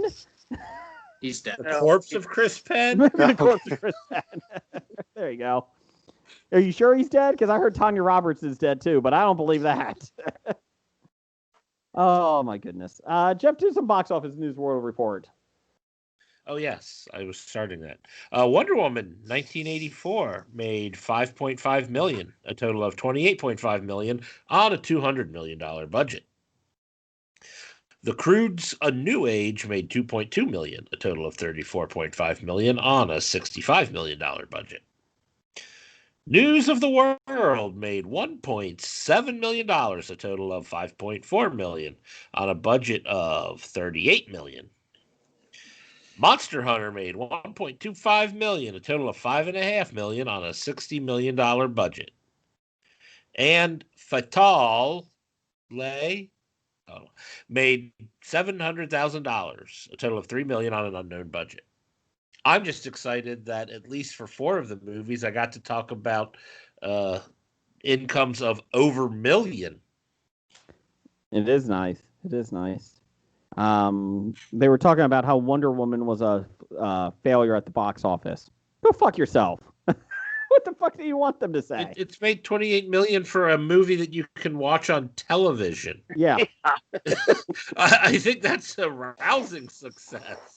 Do you want to go back to 8 months ago when it was 400,000 was the number 1 film and $500 was the number 5?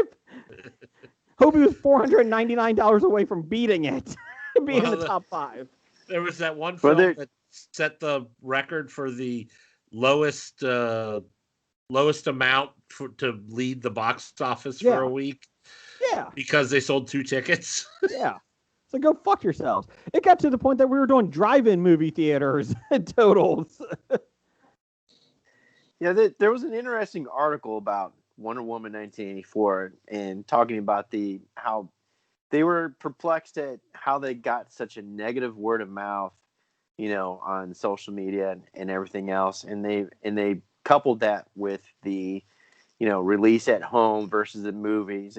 So and they were just complaining. Well, number one, they were complaining about all the negative reviews that Wonder Woman 84 was getting. Was wondering, well, is this the future of the release at home franchise, and the way this is ruining the movie market, where you don't spoil anything for anybody because you want to go to the movie cinema first and go watch it, but because everybody's at home and downloading it, everybody feels free to go ahead and spoil it for everybody.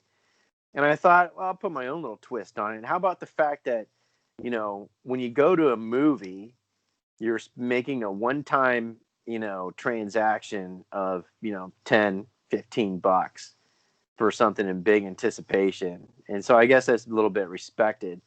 But when you're downloading to pay and watch something and have to enter a 60-day free contract, you got to cancel before you get an annual subscription fee, for example, or monthly fees for 12 months, I guess your expectation of something quality is probably a lot higher, because you have to enter into a contract maybe to watch it on HBO Max, let's say, versus going to the cinema. And so therefore, as soon as you watch it, you feel more apt to diss it. Maybe. Well, I think I'd feel more apt at the theater or something than if I watched it on television. The quality, I feel, will be better than the theater than if it's something I stream, because streaming quality is below theater quality, especially the sound. Mm-hmm. Mm-hmm. I mean, yeah, and that could have an effect on your review too. Yeah. I think the world is just pissy right now. Well, it wasn't as bad as the article that I sent you that the journalist said Wonder Woman was a rapist. So Yeah. That was the most ridiculous take I've ever heard. Chris Pine didn't have a choice. I was really Steve upset Trevor about that. But anyways, what were you going to say, Brian? I mean, it doesn't matter what it is. I feel like anymore, like somebody's gonna shit on it. Mm-hmm. Like no matter what, it could. I mean, you name it something, and people were just shitting on it. Yeah, well, that's the purpose of social media, is to shit on everybody. I use it to make fun of Jason. And you know what? And I respect that, Brian. I respect that. Not just to throw shade, but throw anal. I mean, come on, let's be serious. Social media is mostly for throwing anal. Yeah. Honestly. All right. # throwing anal. We're going to make this stick. Let's get make it stick? Make it stick like shitting in a sink. If anybody of the Hobie listeners would like to send Jeff to an anal workshop next year, please let us know. Or Jim. Either one. Just not both. No, that would be weird. Ew.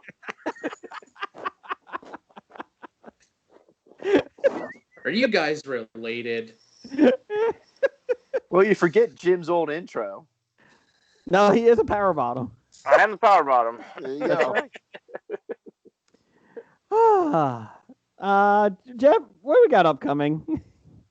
Upcoming, we have Zombie Bro. Zombie Bro. They say blood is thicker than water, but does infected zombie blood count? When Francine catches her brother Teddy in the act of attack, she must convince Ma and Pa they're in danger, and worst of all, figure out a way to get rid of her beloved brother. Along the way, Francine learns to defend herself, makes a best friend for life, and becomes closer to her idol, her father. Okay. And we also have Average Joe. Average Joe.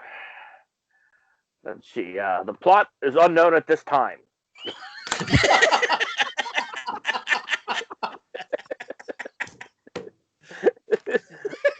Or it could be this movie that was released in 2019. A brick salesman in southeastern North Carolina discovers that his wife is a serial cheater and struggles to survive the aftermath and divorce. He's a brick salesman? A brick salesman. But literally, there is a movie coming out in 2021 called Average Joe, and I can't find a plot for it anyway.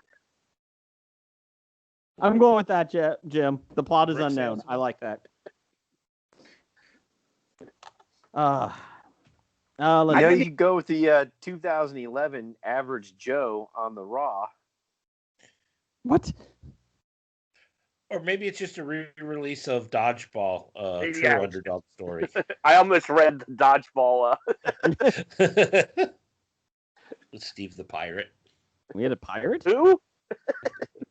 Arg? The guy who dresses like a pirate. That wouldn't make a very good movie poster. Average Joe's. The plot is unknown. That's 5. Top 5. Top 5. This week is a rehash. It's a redo. It was so good 2 years ago at the Cincinnati Comic Expo, September 17th through the 19th, that we redid it, and it's top 5 favorite sidekicks, not side dishes that Randall did 2 years ago. Sidekicks. I almost did side dishes. You could have. I could have, but I tweeted out side dishes. no, I didn't see. I didn't see. And then I also tweeted out other sidekicks. Like the Yeah, Suzuki it was sidekick. sidekicks, Randall, not side chicks. Yeah, Random to do side chicks too. Kicks. I guess there goes my top 5. Well, I didn't see the tweeters, so I hope none of mine overlap the tweeters. Well, Jeff, you go first. What's your number The 5? Suzuki sidekick. The I do sidekick- not. I do not have the Suzuki's. I do have the It would not T-Mobile make a top phone. 5. T-Mobile phone is my number 5 sidekick because you can turn it sideways to text and still That have the was little on- screen pop up. I tweeted that one already. Well, I didn't know you tweeted that one, but it's on my list. Well, what's your number 5, Jeff? I just told you it was the T-Mobile sidekick. Oh, you were being serious. Okay. Brian, what's your number 5? My number 5 is Hobie. I've got Cal Naughton Jr. and Dale Doback. Dale. Is Dale the sidekick or is Brennan the sidekick? I think they're sidekicks to each other. Double sidekicks? Doubles. Actually, Gus Sinski is the best sidekick that actor played. My number 5 was Andy Richter, Conan's sidekick. Loyal to a fault, and he went away and came back. Conan was good, but then Andy kind of adds that next dimension, I think. So there you go. Well, he didn't really come back. Conan moved to L.A. Correct. to bring Andy back because Andy moved to LA a while ago, and then Conan brought his show to LA as opposed to New York. And Conan's show is ending this year on TBS and going to HBO Max. It's going to be a different type altogether, isn't it? Though. Yeah. So, Blake, what's your number 5? Well, I did see a couple Facebook entries, and when I saw Nisi's top 5, I almost quit. So I We'll figure get how to am I going those. to top that? But so I did. So I'm like, all right, I had to put a spin on it. All right, let's pretend I really needed a sidekick for whatever I'm doing, right? Mm-hmm. Whatever challenges that I come across in life. So my number 5 would be Willow Rosenberg, sidekick to Buffy. I figure, she dabbles in witchcraft. She can help me out with some spells and stuff. And if things got really boring, She could go to band camp. wink, wink, nudge, nudge. That was an honorable mention. Jim, what's your number 5? Number 5 is General Disarray. Who? General Disarray. He's the sidekick to Professor Chaos. The No. bad guy from Coon and Friends. No. Huh? The And you guys- friends And you guys think you watch South Park. Go away. Oh, that Butters. Butters. Okay, Oh. I gotcha. Butters. Butters. Oh, Yeah. Dougie. I haven't watched. Dougie. Yeah, I haven't watched Side Park in a while. Okay. I've been watching it the entire time we've been doing the show. What's your number 4, Jimmy? My number 4 going to be Randy Hickey. My Who's name that? is Earl. My name is Earl. Oh. Okay. Ethan Suplee. Ethan Suplee. My name is Earl. He's great. You could have just put Ethan Suplee because he's awesome in everything. Willem. Can't find the fucking schooner. Blake, what's Sailboat, stupid head. You know, I really try to save money by not taking my car to the repairman and all that kind of stuff. And I thought, I could really use some R2D2. okay.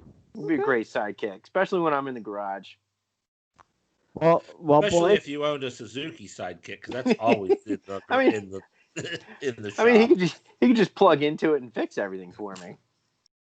Blake, I'll keep with your Star Wars theme. I went Yeah. K2SO. And if your trash compactor breaks, he's yeah, your man. boom, right there, fixed. He has a blowtorch that he's never used ever since Phantom Menace. He can light your stogies. Well, that's right. He stopped using his jetpacks after True. the Empire fell. Well, he could use that to get on my roof to fix stuff. So could Apache Chief. Jack Chuck. Oh, that's my number one. Not in the garage, Chief. My number 4 was K2SO from Rogue One. It's Alan Tudyk's voice, and he's an awesome robot. Loved him. Really good. He was only in one show, but one film, but it was really good. So I like him. He was loyal to the end. Correct. I'm surprised they didn't bring those characters back in future films. I think they could survive. I think you could do an entire list of just Alan Tudyk characters on You, Sidekick. they may bring him back for that Cassian series. I think they will somehow. Well, it's a prequel, wouldn't it be? Yeah. Yeah. So that's how you bring them back. Yeah. Brian, what's your number 4? Number 4, another Hobie for me. Ellis Redding and Lucius Fox. Yeah, Lucius Fox on my honorable mention list. Good old the Nelson Mandela.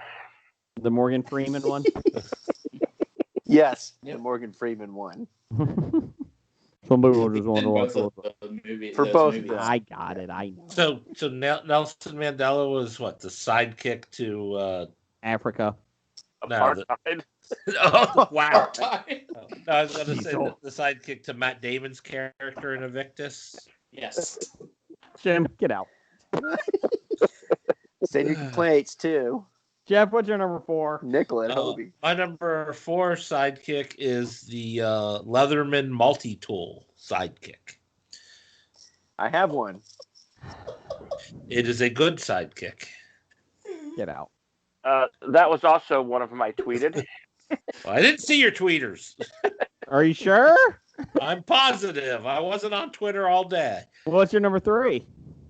My number 3 is the Chuck Norris, Jonathan Brandis, Danica McKellar movie Sidekicks. I tweeted that. Somebody You knew it tweeted was that coming. yet? Brian, what's your number 3? My number 3 is Apollo Creed. Oh, okay. He's a sidekick to no one. That's right. He becomes Rocky's sidekick. That's embarrassing. Well, Rocky doesn't die, and he does. So What? Spoilers. Spoilers. he helps Rocky live.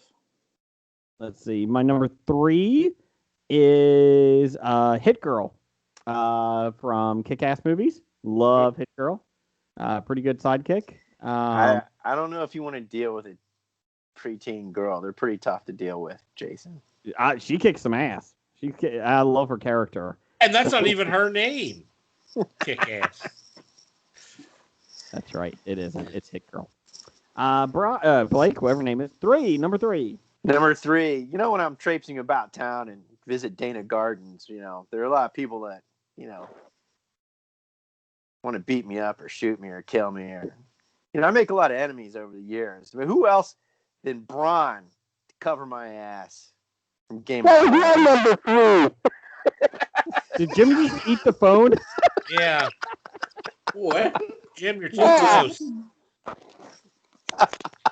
That was my number 3. Oh, No, well, you're see, too far. great minds think alike, man. And you guys could use Braun at the Dana. He would be a great bouncer. He would. You just got to make sure you pay him enough. Yeah. Yeah. That's the only downside to Braun. The lateral offered to up my pay if I come and beat the crap out of you. I have to double it. Lateral. So that's Jim's number 3. Jim, what's your number 2? My number 2 is Pinky. Ah. And the brain. Right. What are we going to do tonight? Because Burlap chafes him so. Blake, number 2. Throughout my endeavors in life, you always need a Samwise Gamgee. Everyone needs a Samwise Gamgee. He'll carry you. He'll cook for you. He'll even fight trolls for you. What is that? We should not the walking tree. Okay. Lord of the Rings? Yes. Okay. Is that Sean Astin's character? Yes. It's Rudy. Yes. Rudy, thank you. You're It's welcome. Bob. My number 2 is Luigi from the Mario Brothers. Because I always like playing Luigi. He's better character. He's quicker. He can float a little bit better. If I was going for a sidekick in that universe, it would be Waluigi. Oh, Waluigi's fun too. I do like too. him. Waluigi. So fuck Mario. What you got, Brian? Number 3. Well, you would, because Mario is not a sidekick. Or how about number 2? Yeah. Number 2, Brian. Thank you, Jim. My number 2 is Deacon Palmer from King of Queens.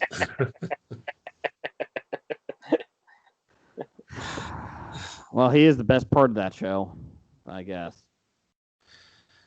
I thought Patton Oswalt was. Number 2 for you, Jeff. My number 2 sidekick is the Pediasure Protein Nutrition Shake. I did not have that. Oh, I had one Jim didn't have. Hey, they come in multiple flavors, including strawberry. What's your number 1, Jeff? Hey, what? Just before you give your number 1, what kind of jerk dad drinks your daughter's Pedialyte because you're a hungover asshole? What does All this of happen? them should if you're hungover. But not your kid's Pedialyte. You buy your own Pedialyte. Yeah. I'm sorry. Go ahead, Jeff. But this is Pediasure. This is Pediasure. Yeah, a different one. Okay.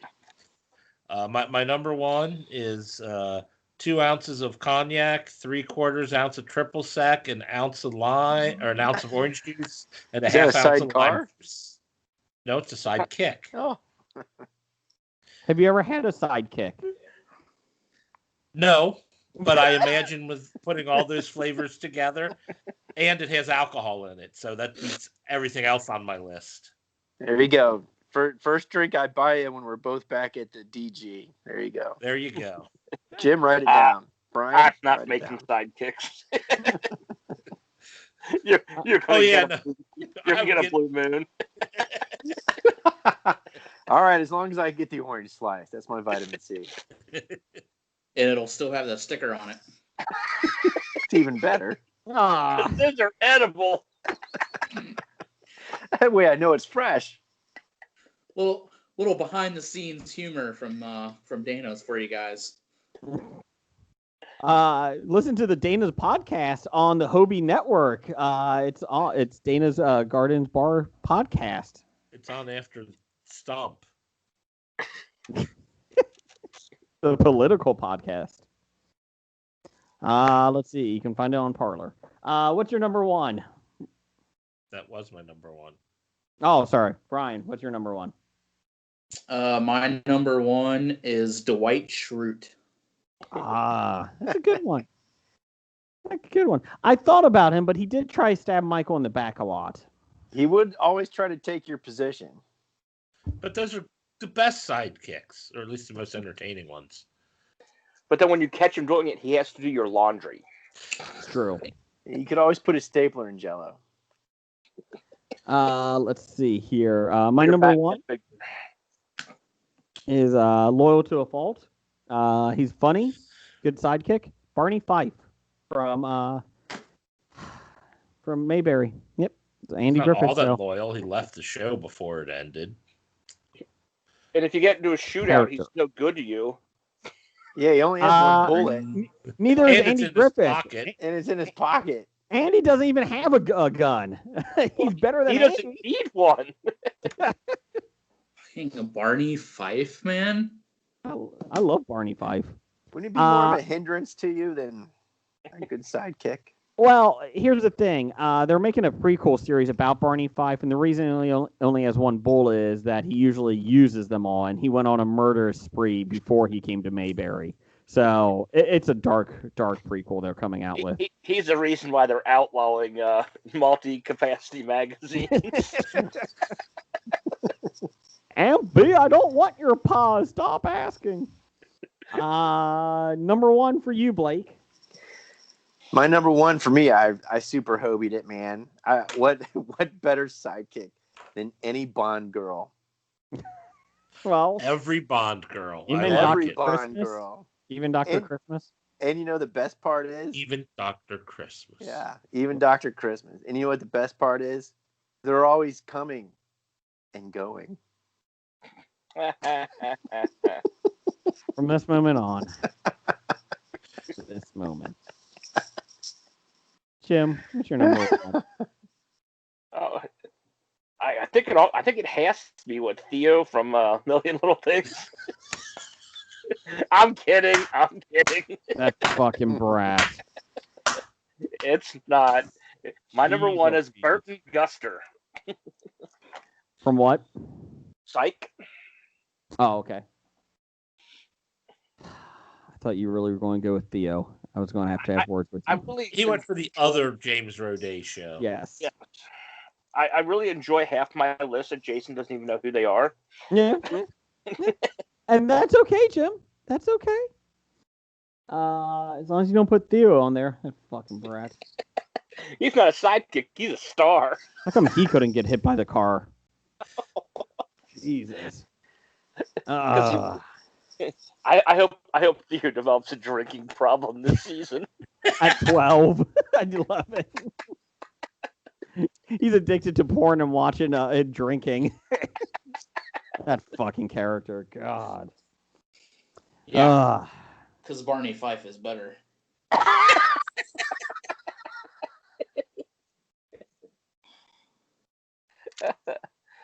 I'm just going to ignore it.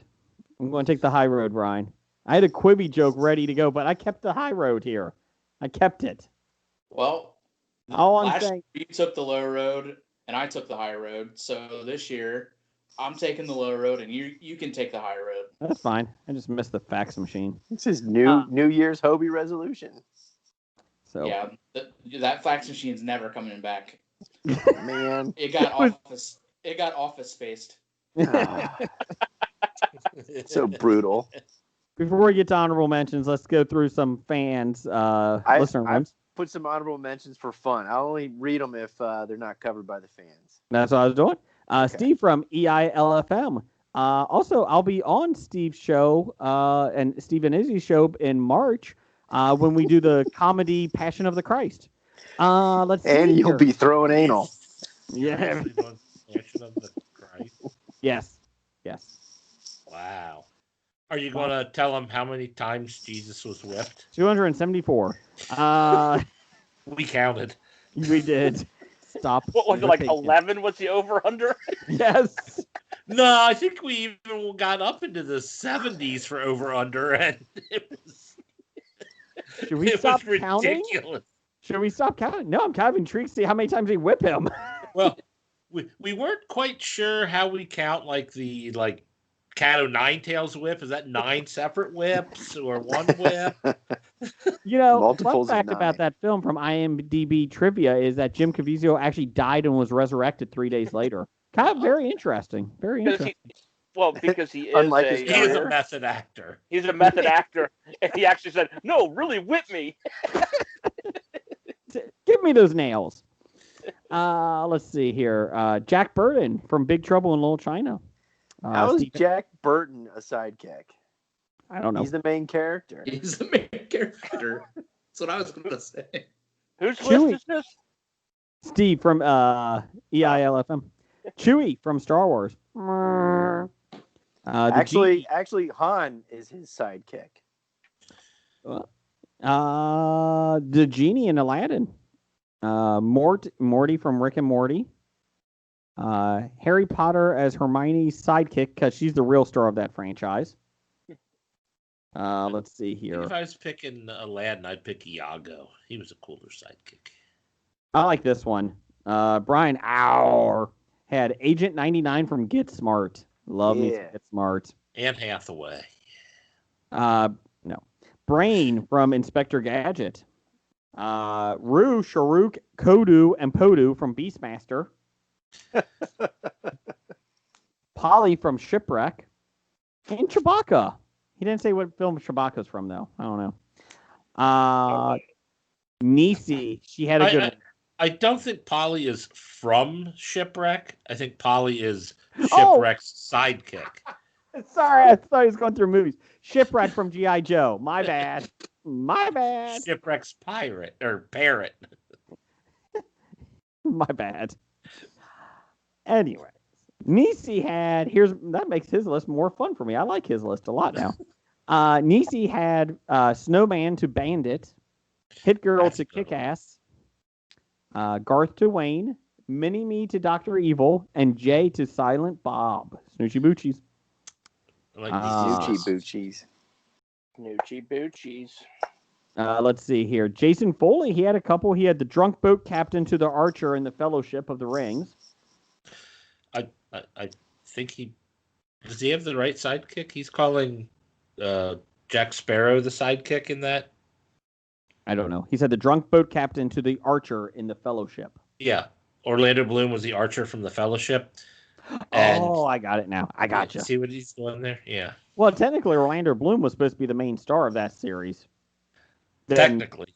Then it came out. Then they made the movie. And Yes.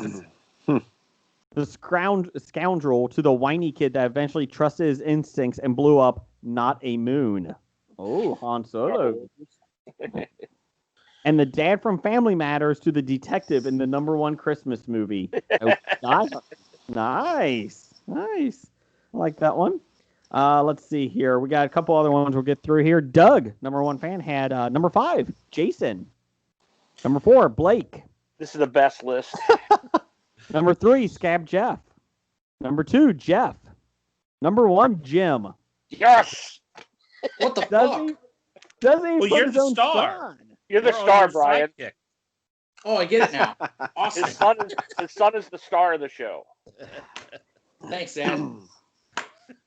Randall Holt. RJ Holt 666. He's not evil. Just He had Monica Lewinsky. Giselle Oh, Bundchen. this is side chicks. Okay. Side chicks. Alicia Keys. Angeline Jolie. And Marilyn Monroe. Well done. I still like your mashed potatoes better. Let's see. Big Dev. He had Inzaguri, the Yoko Jiri, the skipping sidekick, the tiger faint kick, and #1, obviously, Sweet Chin Music from Shawn Michaels. They're Those actual are all- sidekicks. That's awesome. Nick. You're like Insaguri. I'm like, well, I don't think I know who that is. Nikki from New Zealand. First off, congrats on your new baby next week. Let's see here. Sidekick. Wow. Sidekick LX was #5. Sidekick ID. Sidekick 3. Sidekick 2. And Sidekick. There you go. Let's see here. Jim stopped sending them in. Stork at Beside Geek had short Jimmy round. Rickens had 2. Short round. Number 4, Felix Leiter. Leader. Yeah, Felix Leiter. Number 3, Luigi. Number 2, Dick Grayson. Good call. Number 1, the 1990 movie starring Jonathan Brandis and Chuck Norris. Honorable mention, the intern fax machine. Those are fighting words. And finally, Kevin, at formerly Cincy Explorer, had Paul Schaefer. Oh, that's a good one. Garth. Dwight Schrute. Goose. And Chewbacca. Honorable mention, Robin Quivers, Pedro Sanchez, and George Costanza. Thought about George. That was a good one, too. I had Costanza on my honorable mention. Anyone else have honorable mentions? I had the Suzuki sidekick. Mm-hmm. And Brody from Mallrats. Oh, that's a good one. You didn't have the Sidekick app, Jeff, that lets you do like Brody. Yeah, no, I don't understand that sidekick app. I couldn't figure out what it did. So if I can't figure it out, it ain't going to be on my list. At least Pediasure, I know what that does. Blake, you got anything? Yeah, more people that I could use in real life. Mhm. The lone gunman from the X-Files. Mhm. Alfred, the one from Gotham. Oh. Because he'll actually punch somebody. Yeah. Doc Holliday from Tombstone. Oh, good sidekick. Did you pick Alfred from Gotham, the TV series, because he did something the police couldn't do? Stop crime? And he can cook for me. Yeah. Good call. Yes. And then both Katos. The Kato from the Green Hornet and the Kato from the Pink Panther series. And Kato Kalin. Oh, yeah. That's what No, all you'll do is live out in my shed in the backyard. Well, that's what a sidekick does. September 17th through the 19th, KatoCon. And for some reason, I wrote down Andrew Ridgely. I don't know why, but Andrew Ridgely. Wake me up before you go. I want to congratulate myself on making it through another year of not hearing Wham's Christmas song. Whamageddon. I made it. This year was very easy since I didn't leave the house. Yeah, I completed the Whamageddon, so it was pretty easy to make it through Whamageddon. Yeah. Hopefully I almost used my jukebox app to constantly try and play songs at Dana Gardens from Mariah Carey. Do it remotely and torture you.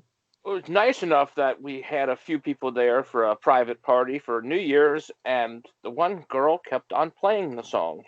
What song would that be? I'm not going to mention it. But now that Christmas is over, Mariah Carey can return to the sea only to emerge again next year. You know, she was the only thing missing from the shitty New Year's shows this year, wasn't she? Could someone tell me what Jennifer Lopez was wearing? I can't. I didn't watch them. Nisi said that her husband thought it was an S&M cage. I think that's who said it. Somebody did. Somebody said it was S&M cage. I'm not really sure what it was. It was like a giant. Maybe she's trying to be, cage. contemporary and having to compete with that WAP stuff. Yeah. Bad idea of the week, number 802. Mariah Carey. There you go. He's a horrible idea. All I want for Christmas is you. Anyways, so thanks everybody for listening. Hopefully 2021's better. Hopefully, if we don't get the flu from COVID vaccines, we'll all be in the studio sometime this year. Maybe. Hopefully. My chair is painted. Yeah. Hey, Jeff. Or Jim, whatever your name is, Jim. I took your chair to the anal workshop. Oh, yeah. He wasn't wearing pants. He got his ass groove in your chair. Actually, it's the Mac. It's now the Mac 2000. Was that from It's Always Sunny in Philadelphia? the Mac's exercise chair. Yeah. Oh, Ass blaster. Yeah. I did use my toe knife on it. Let's see. So, titles for the show. Anybody got anything? We're not doing anal workshop. Let's see. I got Anal Workshop. Side chicks and side kicks. I have Hobie Casting Couch. I've got Funky Cold Moderna. I got To the Death. I don't think that's an Earth I want to live on. Nelson Mandela was the sidekick of apartheid. Oh God, no. A lot like an anal workshop. Said no. You just said no to anal workshop. I added to it. Because Barney No. Fife is better. What was that? Because 'Cause Barney Barney Fife is better. I had that too because Barney Fife is better. Question mark. The plot is unknown at this time. I had the plot is unknown. I like that one. You say this title is unknown at this time. I was unknown at this time. I had The Corpse of Chris Penn. Of course you did. I almost wrote that down. Wow. I had squatters' rights. I had You've Only Asked Once, and Shut Up, Meg. Shut up, Meg. I do like the side chicks and side kicks from Blake. I do like the plot is unknown though. Brian, you got anything? Let's see. I've got Hobie says plot is unknown. Hashtag throwing anal. This podcast is an anal workshop. Close the McDonald's. China, the dead wrestler? Question mark. And since it's very prevalent, Josh Gad has no butthole. So he couldn't go to the workshop. Or maybe he should go to the workshop. Yeah, he'll go to the mouth workshop. He'll be fine. That So would I be guess the everyone. oral workshop, Jason. Yes, oral. Sorry. The mouth workshop. The Mouth Workshop. I could do that for This a podcast. podcast is a mouth workshop. The mouth. This podcast is a mouth workshop.